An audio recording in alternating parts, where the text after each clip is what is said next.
This ain't nothing but a real conversation, son. For sure. All you got to do is just be Vil, son. That is it, man.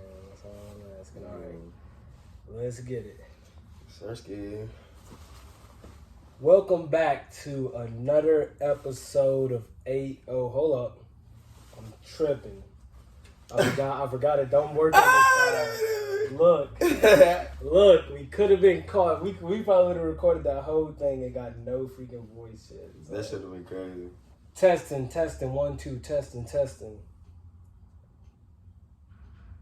You got to make sure, son. Crucial part in this vlog life, bro. You got to make sure your vocals hit, bro. Exactly, man. And take it from a pro. Welcome back to another episode. Oh shit, that bitch was working. Hold up.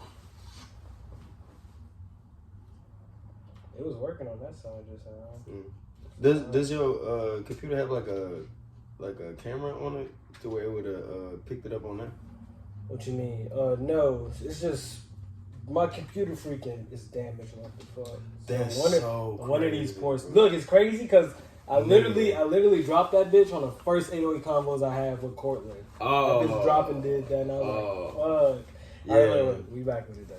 We about to go one take this shit. I bet. Welcome back to another episode of 808.CONVOS. I'm here with somebody I consider a motherfucking legend in the underground community, bro.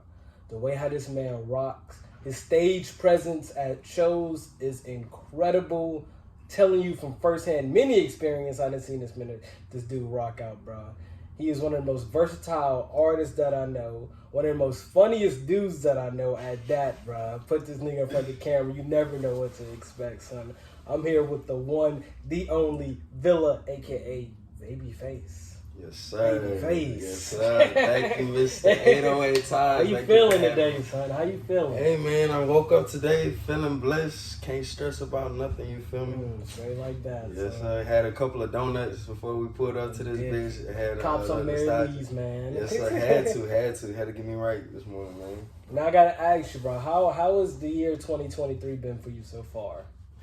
So the crazy thing is, this year has been hitting on levels that I didn't think were gonna hit like this soon. So I really been calling this like my manifested year because everything has been translating, everything has been happening seamlessly without any like strain or like any force. Just flowing. It's just flowing bad, bro. Like I don't really know what's been going on this year, but it's like shit just been happening like that, bro. Right? You know, it's the year of self, bro. 2 + 2 + 3 = 7. That's the year of self, bro. So this year is really the year that you like. If you really tapped in with your dreams, you know you want to be. This is the year that you really take hold of it and come to it. So I definitely feel that route that you feeling right now, bro. Yeah, bro. Now I gotta ask, but the people need to know, how did we meet, if you remember?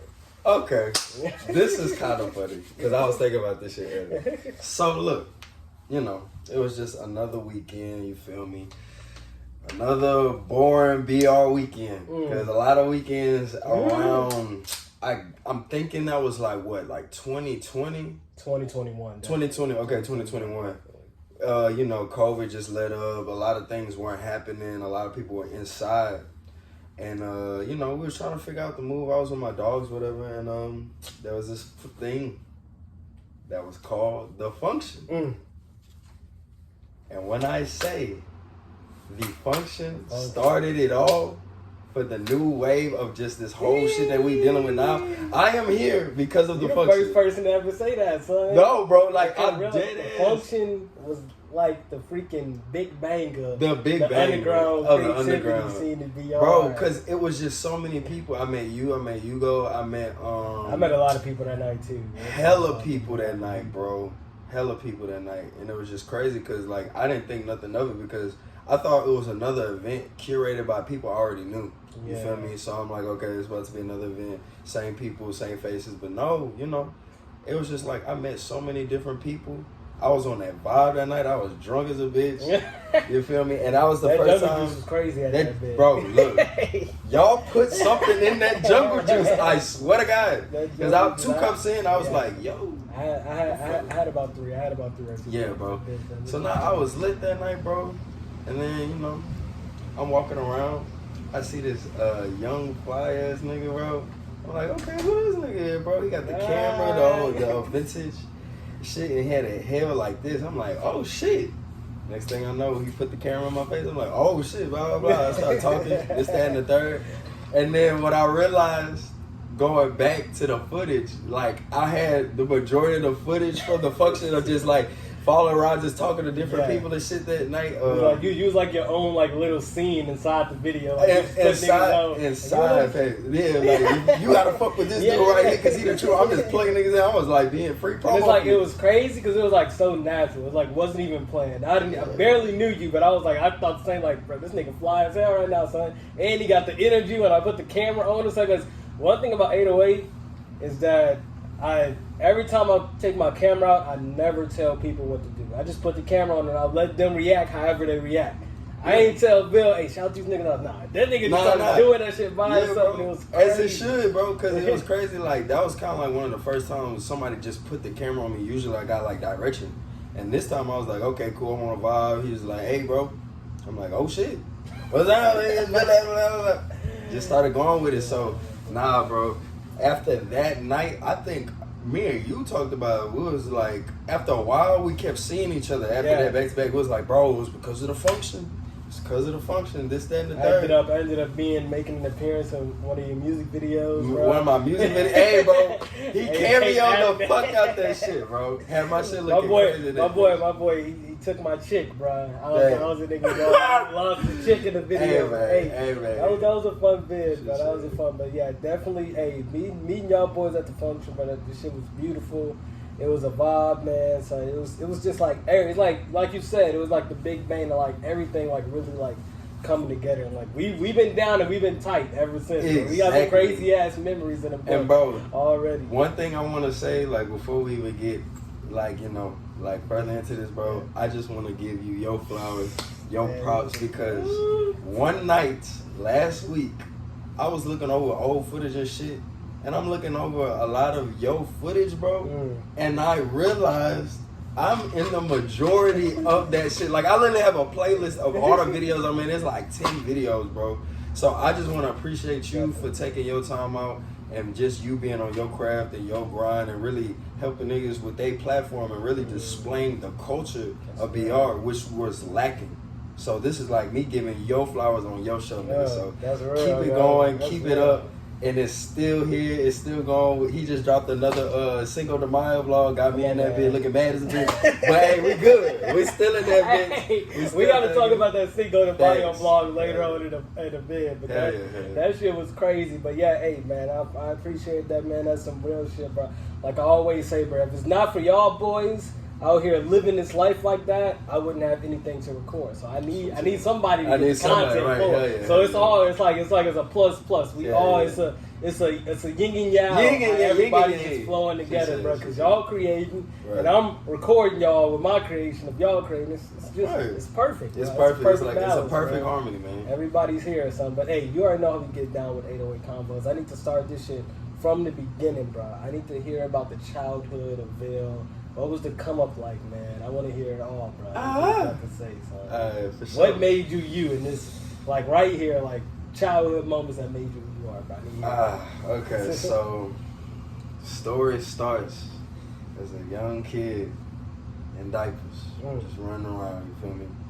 Very heavily influenced musically from my parents. You know, a lot of Michael Jackson was playing around in the house. A lot of Prince, a lot of Stevie Wonder, within that realm, you feel me? And I was just always tapped in musically as far as just creativity. So just imagine like a younger me in diapers dancing to Michael Jackson every time he came on the TV, me trying to sing and shit like that. Like, I was always I wouldn't say the life of the party, but the entertainment value, because it was just like I was just so sporadic. You feel me? So as a kid, you know, I always had my parents and my people always get around me, watching me dance, watching me do something like entertaining. So, you know, eventually I got a little bit older, and funny thing enough is like I had to come into rapping. So I had different stages of creativity. So first it was that, then I wanted to like, on some crazy shit, I wanted to sing. Like, so I would play around my vocals because my mom and my aunt used to be in the choir.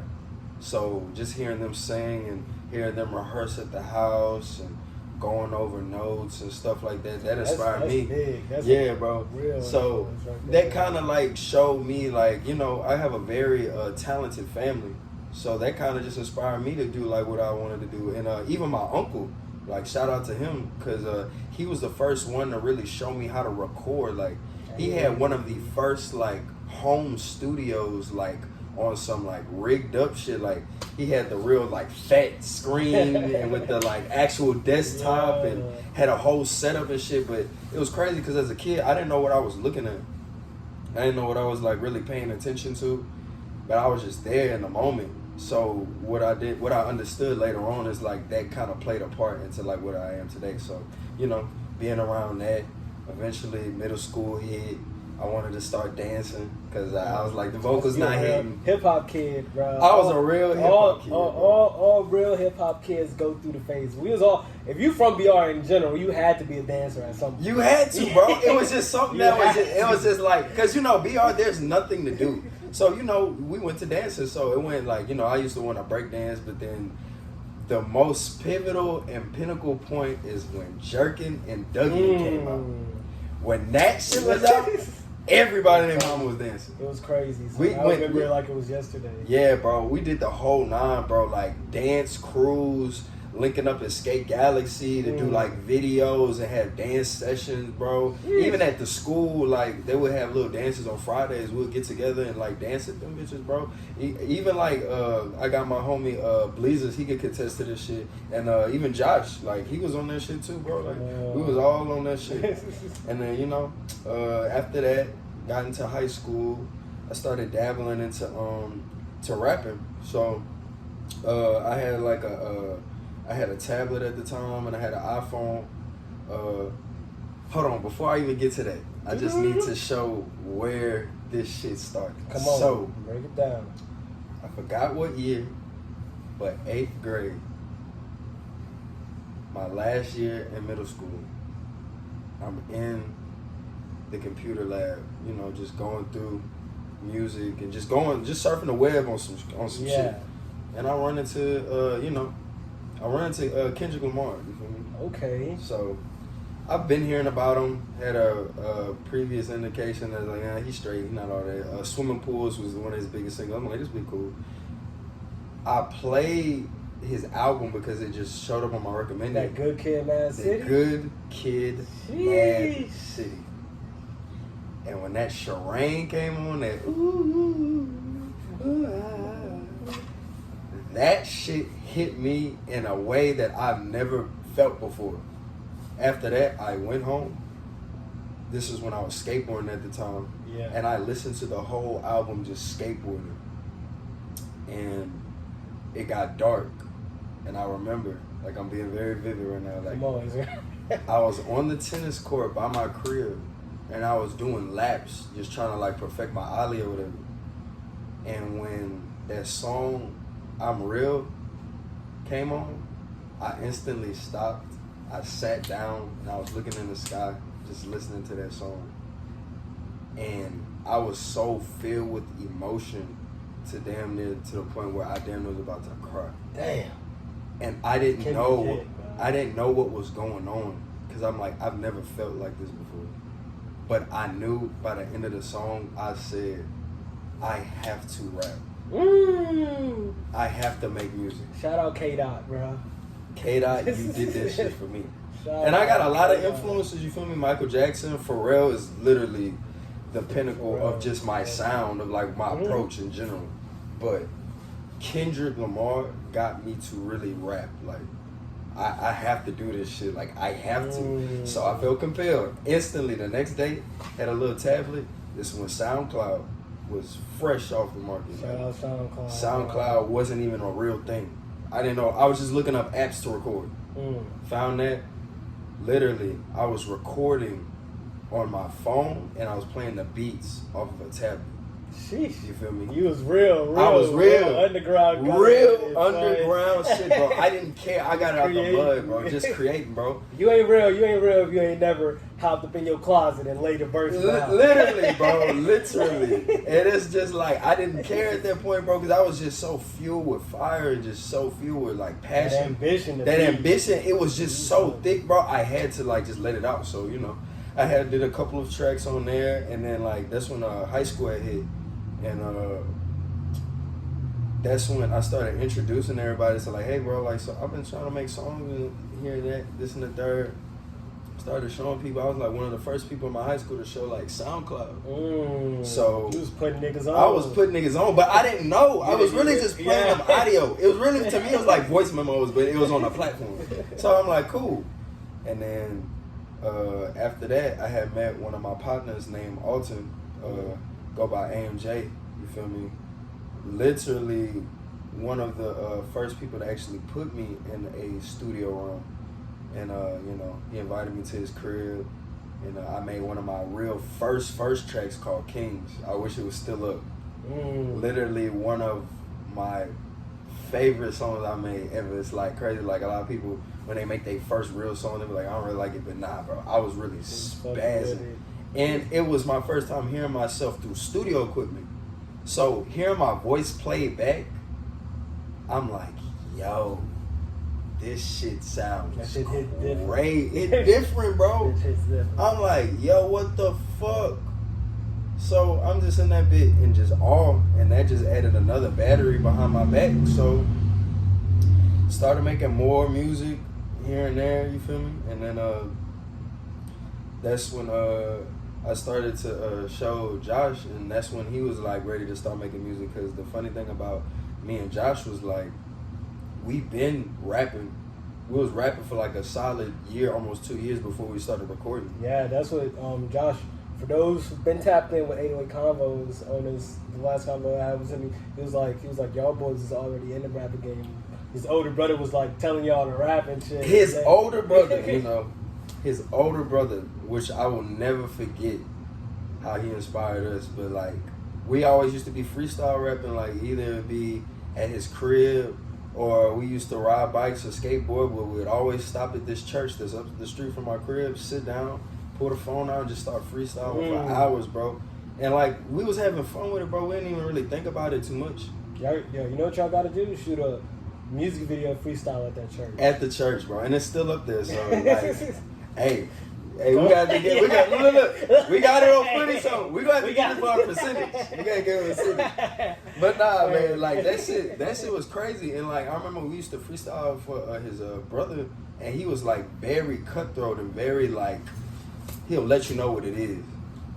So you need people like that at the beginning, bro. Really be honest with you. Hell yeah, bro. And I was very like, you know, I'm still young, I'm still insecure, I'm still worried about people's opinions, and I didn't really like to like freestyle and like display or show my art in front of people. So the fact that I did it in front of his brother, because he'll really not give you no emotion. He'll just sit there and listen.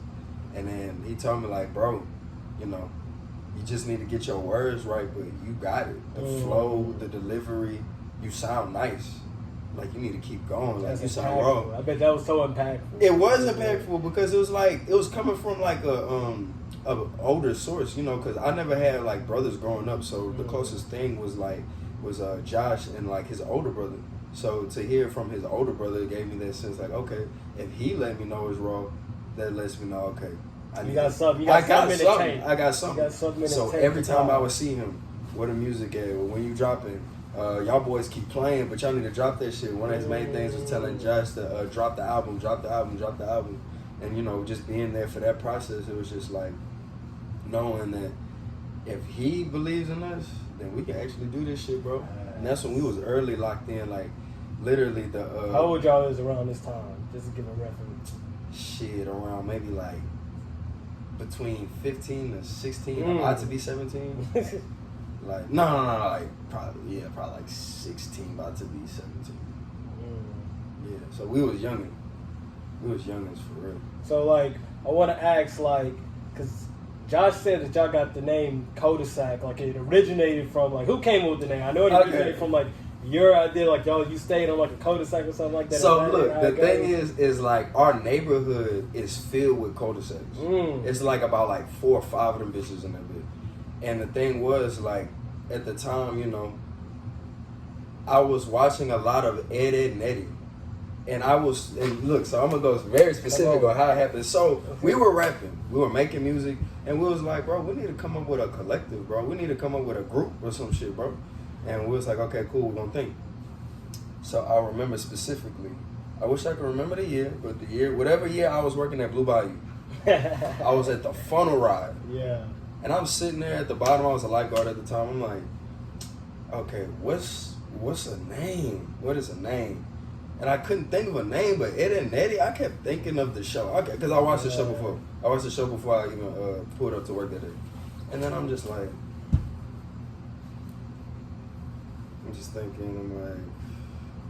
thinking of the visualizing like Ed, Edd n Eddy, the neighborhood, the cul-de-sac. Cul-de-sac. Boom. Sounded like okay. that one. It sounded like that one. I like that shit. It's sticking. But the thing is, I was a real big fan of Slum Village. So I wanted to do it in a similar manner. Yeah, bro. So I was like, okay, I want it to be something cul-de-sac. You feel me? And then at first it was Slum Cul-de-sac. I ran into him, he's like, nah, bro, because it's literally biting off of Slum Village. Yeah. I'm like, but it'd be like a rendition of like paying homage. Like, nah, bro, we need to come up with our own shit. So it's just longevity, just lasts. Chop the first piece off. Look, so I was about to get to that. So literally, it was that, and then it was Crescent Cul-de-sac for like the moon and shit. It was gonna be our whole emblem like the moon and shit in a cul-de-sac. But that didn't really stick. And we was thinking about it for months. And literally, if anybody has watched the movie about Facebook, the Facebook movie, I forgot. The Social Network. Yeah. Where they had the 2 dudes that was coming up with it, and it was called The Facebook. And then one dude who got in it, Justin Timberlake, when he got in it, he was like, hey, bro, just drop the and just call it Facebook. That was literally what he did. He's like, hey, bro, I think we need to just say fuck it and just call it cul-de-sac. And who said that? Josh said this. Josh said drop that, just call that. He just said call it cul-de-sac, and then the rest was history, bro. We started pushing it, we started thriving, and you know. I want to know about the earlier formations of cul-de-sac. Cause I know you a true OG member. So like, how did it all come together? At first, it was just you and Josh. How did y'all start adding the Wakaz, the Rondays, All right, so the crazy thing is, which is like funny, because it's like at first we had came up with the name, right? And then my partner AMJ, he had a group or a collective called Thank God for Music, TGFM. So at one point he was pushing the music harder, and he was collaborating with Josh and with Kai more. You feel me? But I've been known with Kai since like middle school, but didn't really talk to him till high school. But they was really pushing the envelope with the music. So at one point they was like with TGFM. So it was this guy named AMJ, Josh, and Wakai.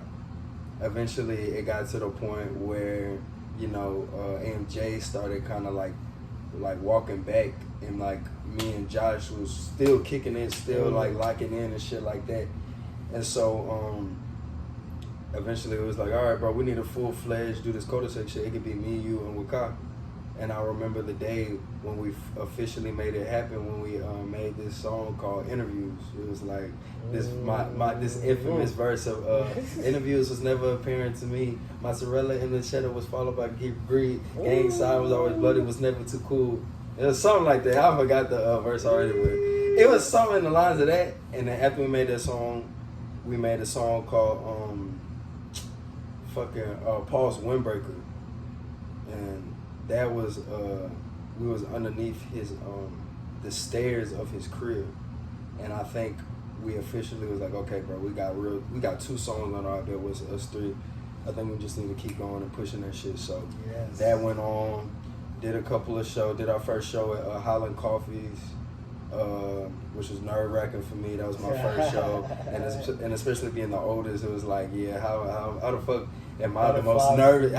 In fact, like I almost didn't do the show, but them boys inspired me, put the battery in my bag, told them, look, bro, we all here because of each other. We all here because of you. So we here now. Let's turn this shit up, and you know the rest was history. So got a Polaroid picture of that moment. I wish I had like a picture because I was trying to find it earlier and I couldn't find it. But whenever I find that bitch, I'm gonna show you. And then so probably a year went by, maybe 2 years went by, and around the time of our senior year, we met Duno. At the time, No Chill.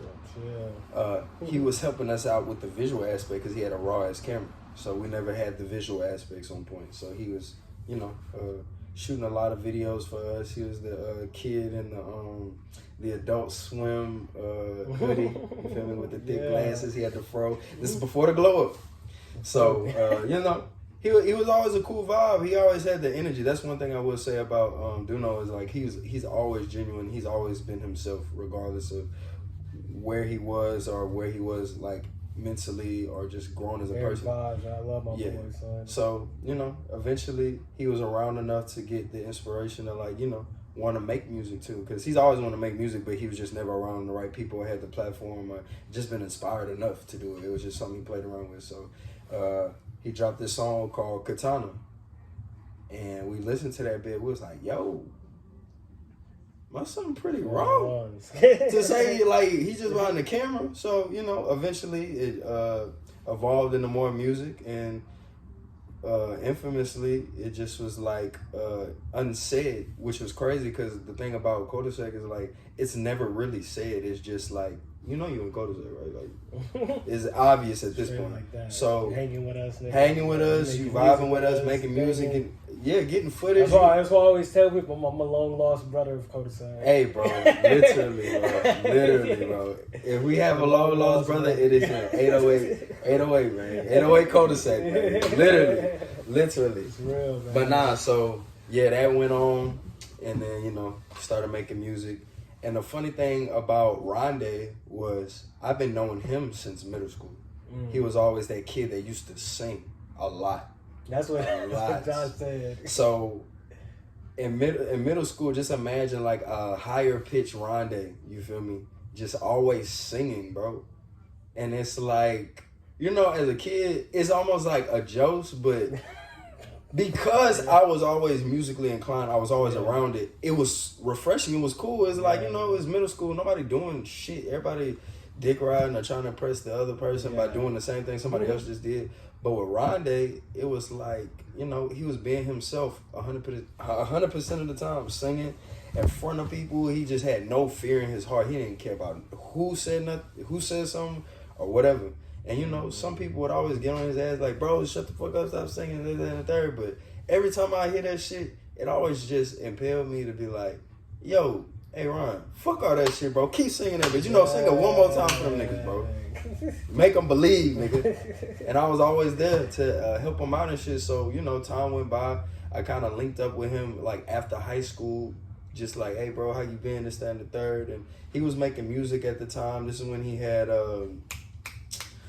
I wish I remember the first tape he dropped. Damn, I don't know why it's we like. We know it though. But we know it. The first tape he had, bro, was him in the chains and the third eye.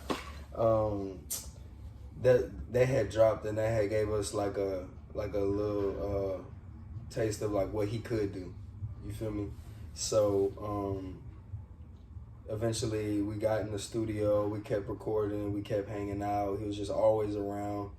And then, you know, I think at one point I was just in the car with him, was listening to a song we made, and I'm like, damn, bro, this shit crazy. Like, that you in the collective now. And he was like, what? And I was like, yeah, bro, like, you in the collective. You're a member. Yeah, you're a member, bro. What. And the thing was, he's a very big overthinker, so he's like, well, it wasn't announced that I was in it. I mean, are you asking me? Like, well, you gotta ask me first. And did you tell everybody yet? It's like, no, bro, it don't work like that. It's just you in that bitch, bro. It's not no real initiation. The initiation is literally you coming with the skills. You coming with the skills, and you just being around. Like, you don't know when you're being tested. Like, for all my people that always ask, like, what it take to be in cul-de-sac, because it's like everybody asks that shit. It's like, what I got to be a cul-de-sac member. It's like, there is no test, there is no trial. Everybody you just gotta gotta connect, and then eventually it'll just be announced like, look, bro, I hope you've been realizing like you've been really locking in with us. You in the collective. So for everybody that want to be in the collective, because we're not keeping it strictly just to us, you feel me?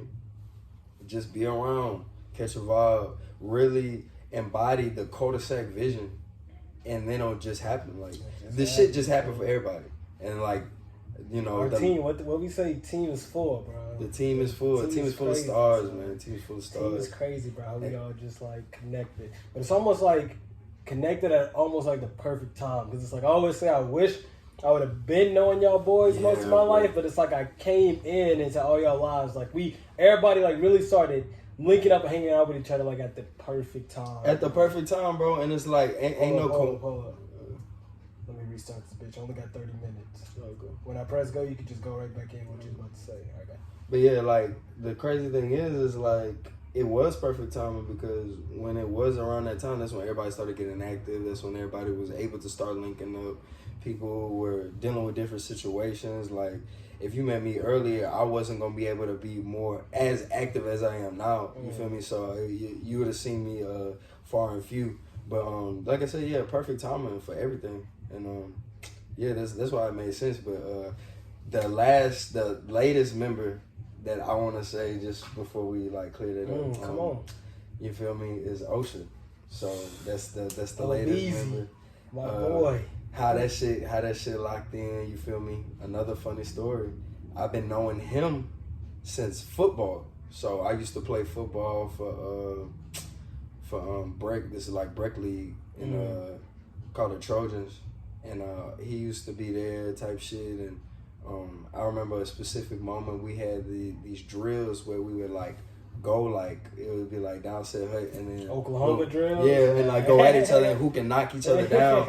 And then there was one moment where me and him went at it, and like the coaches had fueled me up bad, because like I think I was one of the smaller people on the team. So there's like, you just gonna let him do that? No, I was a cornerback. I was cornerback / wide receiver.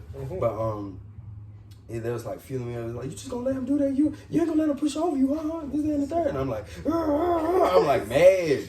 And he just looking like he cooling, you know, because you know, he chill. Yeah. Nigga. He don't really get amped for real. So it's like, imagine me and just going at it, you feel me? And then we hit each other on some shit, and I had low key picked him up and slammed that boy on some shit. God. Like, look, I didn't even want to say it, but it just got brought up. So look, I know you got some embarrassing moments to me. You can bring the bitches up, but fuck it. This is all for entertainment, nigga. You know I love you, baby. You know I love you. But so I've been knowing that boy.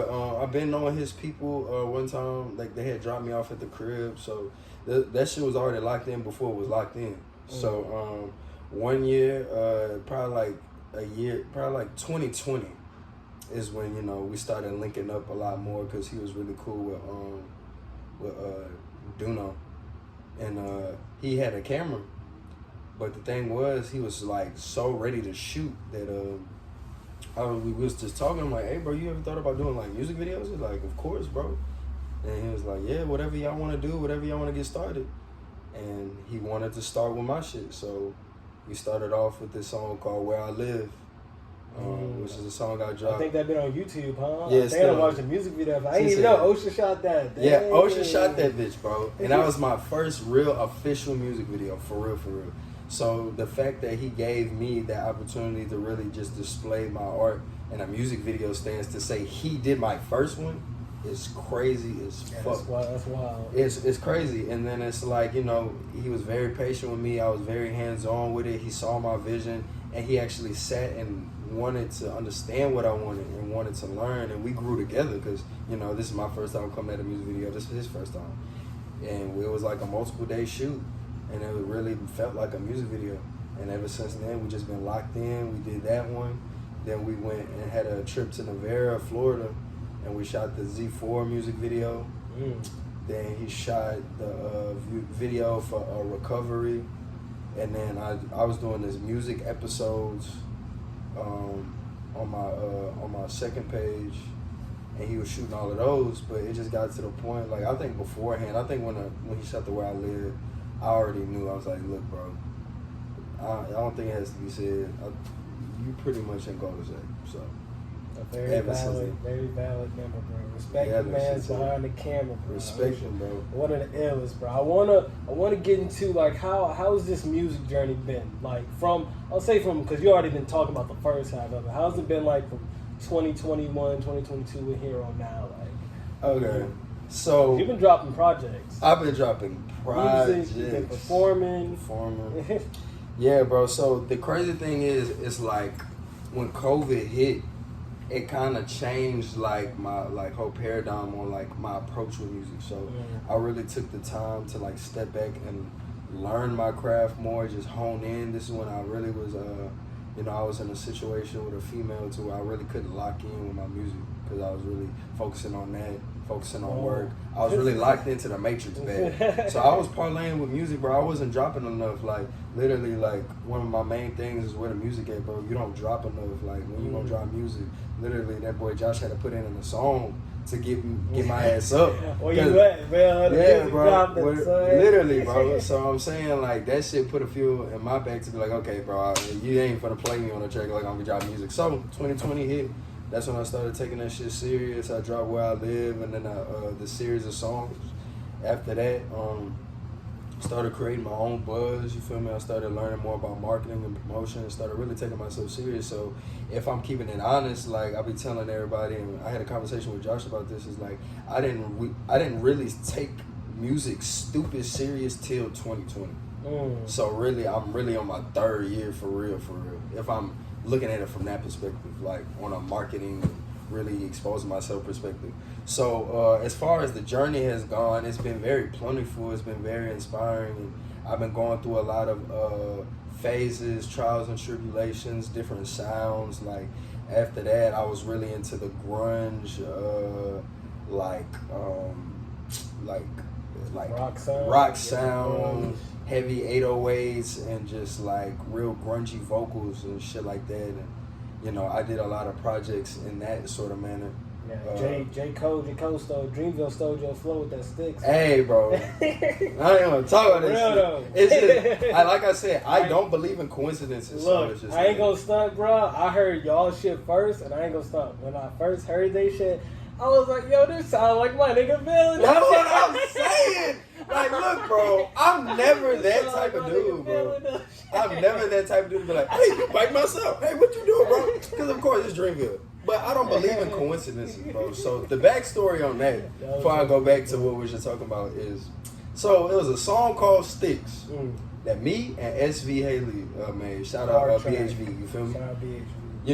I had a project for, it was on Redx. I was promoting the fuck out that shit bad. Like, that was like probably like one of my best rollouts to date. Like, that everybody remember for real. Like, if anything, they know me from that. Or like Ricky, like that used to be my whole thing. I walk up and they like, yeah, Ricky. Every time I walk into a place, it's Ricky. You feel me? So the song was on the project, and then like a year went by, like almost a year probably, and then I heard a song by Dreamville, by J.I.D., Kenny Mason called Sticks. And it's literally in the same manner.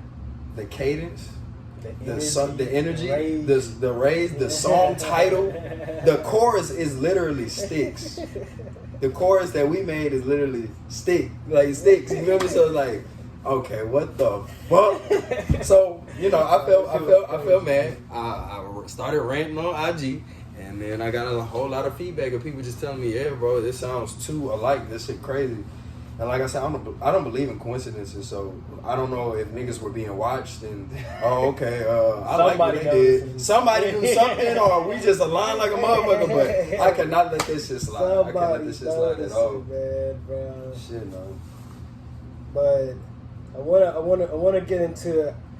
I always ask everybody this, the creators in BR, like your perspective, because you've been staying in Baton Rouge like all your life, most of your life type shit. Sure. So you really saw it grow from like the bottom out. And I came into the Baton Rouge creative scene in 2021. Right. So I was a fresh, like, new nigga on the spot. Like, who the fuck is this nigga just with this fucking VHS camera type shit. So I want to ask your perspective, like, how is the Baton Rouge community scene, like creative community scene for you? Are you speaking of the now, or you can go through the whole, like, from from the past, how compared to the past, how it is now. Okay, so I would say this: in the past, either two things, which I already know, either two things. It was non-existent. There was really no creative scene, or we were just so out the loop that we didn't really see a scene, or it wasn't moving enough to see the scene. So I would say early on there was really no real scene. It was really just us. There was a band called the Sunroom that we used to be around a lot that helped us out with a lot of our earlier performances. And AMJ with TGFM. And that was like pretty much it. Besides like Black Cypress, which isn't even a thing no more. It was like a big collective of like 10 different people. It's like Xavier, Exhala 7, Brandon the Go. Like a Wu-Tang. Yeah, it was like a Wu-Tang, bro. A Wu-Tang. It was just like a big collective, but to me, it just wasn't making enough noise. It was just, if it was just them. So, it was just really non-existent, you feel me? But you know, you had your Gyra, you had, who else was in there? Caleb Brown was also in Black Cypress. The Black Cypress. Yeah. But he was also on the scene because he had a song that was popping, Westside Get the Money or whatever, because he got posted on All Def Digital. But other than that, you know, you had Michael Armstead. I will say this, I'm gonna give props to his dude because I just do that because I gotta acknowledge what it was. Michael Armstead was one of the first people to show me, on a local standpoint, that you can bring energy to BR. He was one of the first people to like show me this energy live from an artist that I didn't know, and he really had the bando turned up. Like that was the thing. His performances be crazy. So this is when bando was a thing, like early on, to where it was at the Spanish Moon, I think, which is downtown. It's not even a thing no more. So that was like our first introduction into the scene in a way, but it was still very small, bro, and it really wasn't moving. You feel me? It didn't have enough. It wasn't enough because it really felt more in the sense of like everybody putting their homie on. It was the same people curating the same events, putting the same people on, which was cool, but it had no real growth factor. It just was the same people, but it just had no real impact as well. So, you know, time goes by, we're starting to do more shows, we're starting to be more on the scene. I started tapping in with more people like that was really popping, like 3T Brax and Lil Coast Sweat. They was really popping on the SoundCloud scene. And shout out my boy Bleezers because he was there early on with recording and shit like that. Used to always go to his studio, lock in and shit like that. Got a lot of tracks done by him. A lot of my earlier songs had like his production. So it was kind of like that for a couple years. No real movement and shit like that. But whenever the function was, and I keep bringing it back up, because that's when it happened. We got that shit on paper. We got this shit on footage. So I ain't got documented. This is documented. It just, everything started changing. You started seeing more creators. That's when, you know, Zaire started popping, my homie Jordo, you feel me, fucking Roll, you feel me? I'm starting Ransom Reels, the Social Boot.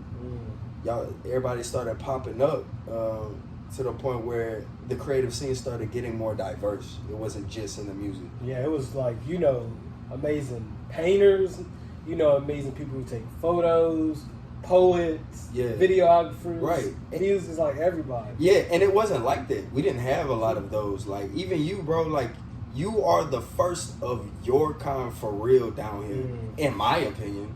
Like, you're capturing the culture. That's there was nobody really capturing the culture down here. But before I brought my camera, that's really how I saw it. Because I don't know if you know what Pink Flamingo is, but he was a dude that was capturing the scene in Atlanta. During 2016 all the way up to now and shit.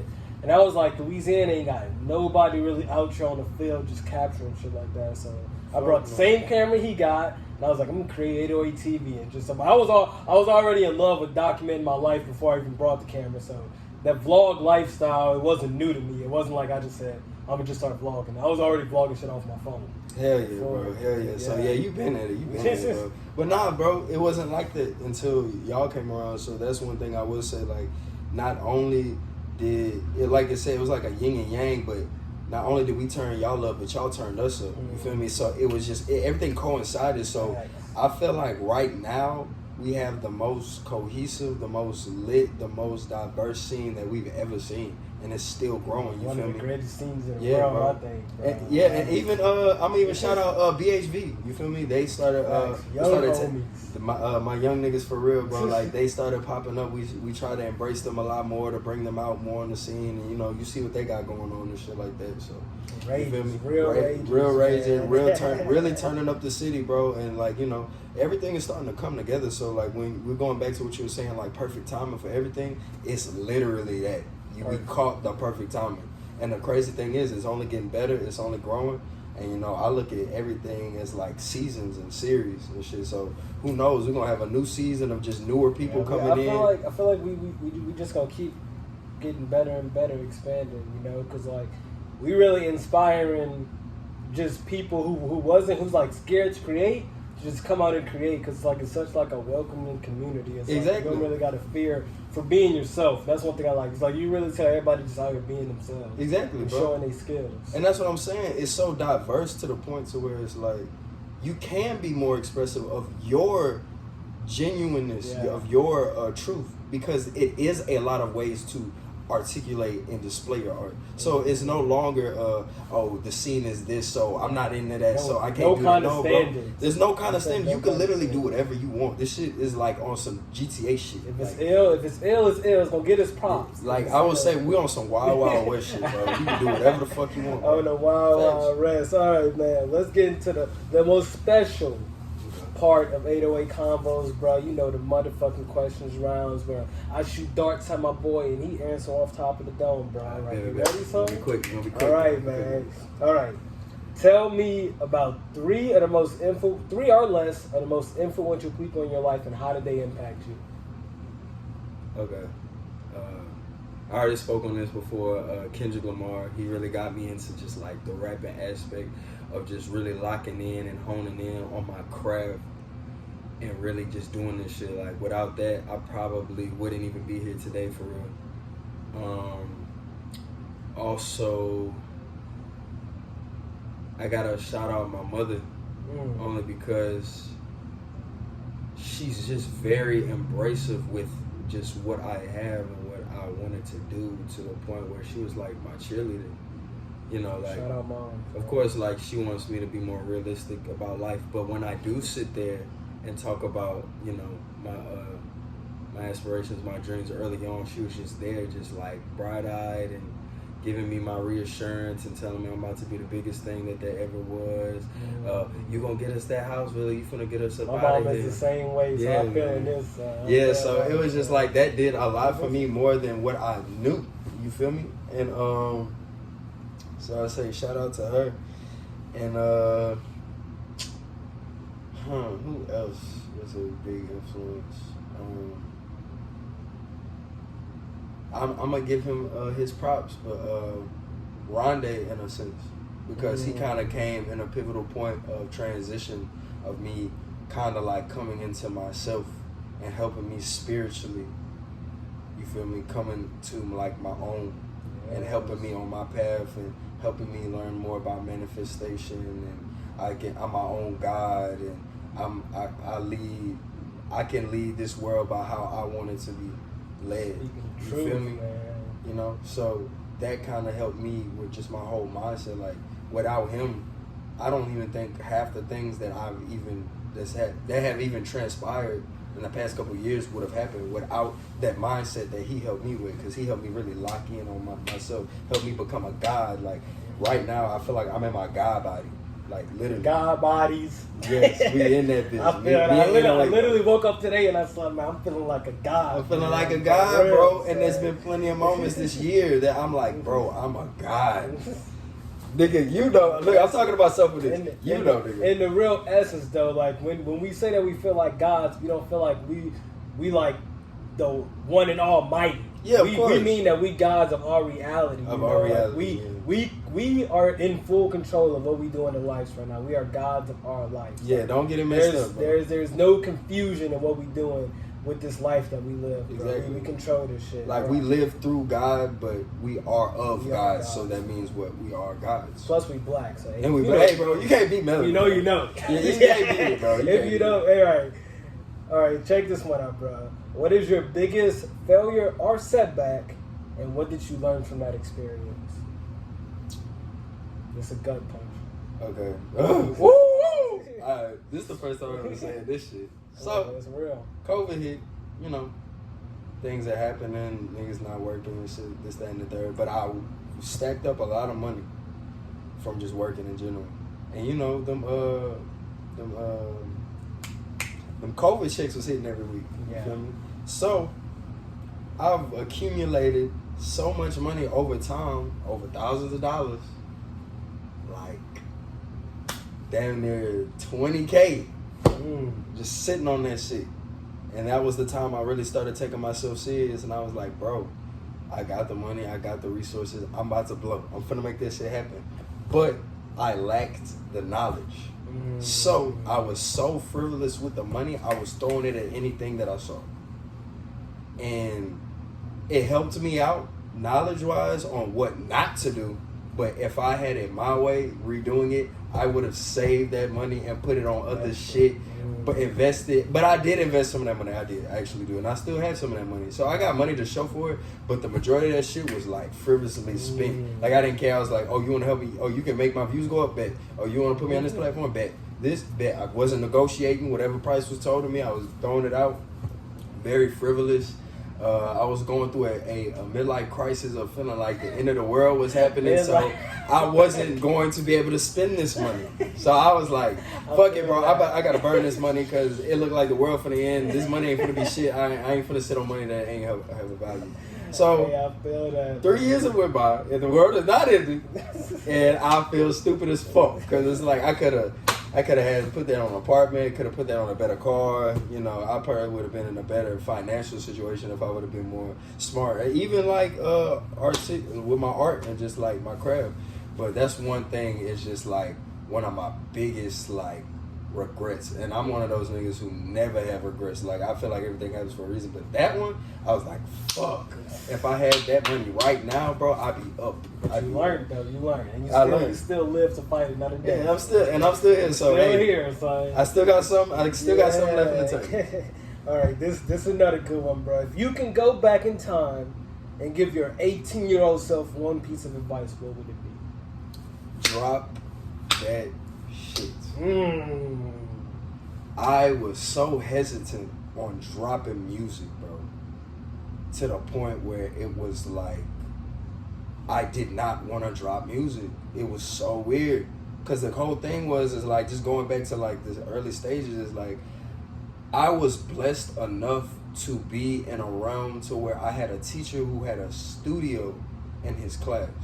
I don't know if Josh ever talked about that shit, but one of my Mr. Wilburn, shout out you. So, you know, in school, I wasn't a very academically inclined person. Like, I low-key was falling asleep in class, never really doing homework, always doing shit late, like last minute and shit like that. And so I was blessed enough to run into my computer teacher who had the studio set up. He was doing it for projects and stuff, for people wanting to do that. And then he opened it up to me as like, you know, I don't do projects or nothing like that, but, you know, I make music. I kind of want to record it. So, you know, he gave me that realm to just go in there and like record whatever I want. Like, so, which it did start a fucked up habit because I started going in there, skipping class, not even going to school some days, but just going in the room and just sitting there all day. Like, bad, like just locking in. And I've always made hella songs. I've had hella songs. Like, that bit has its own vote. That computer alone had its own vote, which I wish I would have backed out before I left that bitch, but I didn't even think about that shit. But yeah, that going after school, just locking in on that shit. So I had hella music. So at that point, it was like I had enough music to drop damn near daily, fucking weekly, bro. Even at that, but I was just still insecure. I was still honing my craft. I was still trying to figure it out. And I made so many songs to where, you know, people coming in and out of that bit listening to the music, they're like, bro, this shit is hard. drop this shit. Why it's not out? Why? I don't know, bro. I don't want to get slept on. That was my main thing. I don't want it to get slept on. But at that time period, it wouldn't have been slept on because it was growing. Like I was getting like, you know, around like 800 to like a K view per track. That's amazing. Yeah, amazing. But I was so head ass. I'm like, no, I want more. Like I want tens of thousands. Like I was just being very ungrateful to what I had. You were still so young, you wasn't understanding the process. I didn't understand. When I was 18-year-old shit, I didn't know what the fuck I was on. I was just freaking living. I didn't even have this game plan to do what I do now. So I definitely understand that. You being that age, shit ton of music. Yeah, bro. And people can tell me, bro, consistency is key. Consistency is key. Consistency is key. It was being ran to me over and over again. I'm just sitting there like, yeah, I hear you. But I gotta wait for the perfect time. Perfect time, perfect moment. I was that nigga. And there was no perfect moment. There was no perfect time. The perfect time is always right now. It's always right now. Always just like with this shit, bro. This is the perfect time to do this shit right now. So it's always right now. So if you want to know that. That's what I would tell myself. Drop that music. Stop overthinking it. Just do it, bro. It's gonna happen, bro. You gonna want the majority of this music out to people for people to see the growth anyway. Because you gonna make hella shit. And that's what I would say. Keep improving. Because one thing about me is I am a studio rat, bro. Like I be in that bitch, like recording 2, 3, 4 songs a day. So I should have told myself, bro, you gonna be recording, bro. It ain't finna be a song a week. You recording every day. Drop that shit. Don't think about it. Just drop it. So, that's deep, bro. Hey, this is the manifestation station. We got like a little 5 minutes left, but I always tell my bros, bro, I feel like one smaller cheat code of life is don't really tell your plans to everybody, but tell your plans to people that will help you manifest that shit into your life. Like that want to see you live that life with you. It'll expand your vision. Now, I want to ask you, where do you see yourself 5 years from now? I see myself being a successful business mogul, the biggest artist out, getting this high recognition from all of my fellow loved ones and people that I've admired over the years. Headlining shows, headlining festivals, tour, album of the year, Grammys, awards galore, mansions, bitches, everything I've always wanted. It's gonna be crazy. It's gonna be crazy, bro. And it's like I could be a little bit more specific, but it's that's real and raw right there. Yeah, bro. Like I'm literally like depicting a vision of that shit. Like I could literally see it. Me and 808 having another 808 convo. Or like 5 years later, on an island somewhere, talking about, hey, bro, when we talked about this. You remember talking about this shit, bro? So I can see this shit happening, bro. It's very vivid. It's very real. I can feel it, even when I speak of it. You know, when I manifest. That's how it's got to be. I feel it. If you can see yourself doing it, it's possible. It's possible, bro. It's possible. So it comes with the visual, the feeling of it, and just speaking in it in the actual realm of the world. So I felt that, even just with me speaking on it right now. So. That's where, not just me, that's where we finna be. Because you already see what we got going on right now. Doing it big. All right, man. Y'all, it's been an amazing episode of 808 Convos, bro. This shit, hey, bro, I'm just thankful to be here, bro. Any final message you got for the people, bro? That you want to tell them, man? Hey, man, all I'm going to say is you can make anything happen as long as you put your mind to it. Don't worry about anybody else. Don't worry about anybody else's opinion. And one of my main things is don't wait for no one. Do that shit. Like Nike, just do it. Do it. Just do it. What was that Shia LaBeouf? He was like, do it. Just do it. My favorite just do it slang like that to use is I'll tell a nigga, you better Playboy Cardi that shit. Bro. You better Playboy Cardi that shit. Don't talk about it. Just do that shit. Don't really talk about it. Just do that shit, bro. And that's one of the main things I would tell anyone, bro. Don't overthink this shit. If it's low quality, if it might be simple, if it might be ass, bro, you gotta do it for the growth purpose, so you can actually learn and like really adapt and become the person that you always wanted to become. Because plus, you never know. You never know.